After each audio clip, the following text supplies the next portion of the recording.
साल 2015, वाळवंटाच्या त्या सुवर्ण नगरीचा, जैसलमेरचा तो माझा प्रथम स्पर्श. त्या दाहक वाळूवरून अनवाणी चालताना भास होत होता, जणू सूर्याचा एखादा धगधगता अंशच माझ्या करात विसावला आहे. दशकांचा काळ लोटला, पण त्या प्रवासाचा तो अत्तरवजा गंध या धुसर चित्रांच्या चौकटीतून आजही हृदयाचा ठाव घेतोय.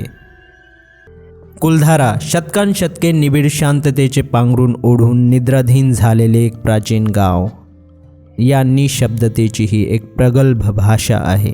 इथल्या प्रत्येक उद्ध्वस्त घराची एक स्वतंत्र शोकांतिका आहे.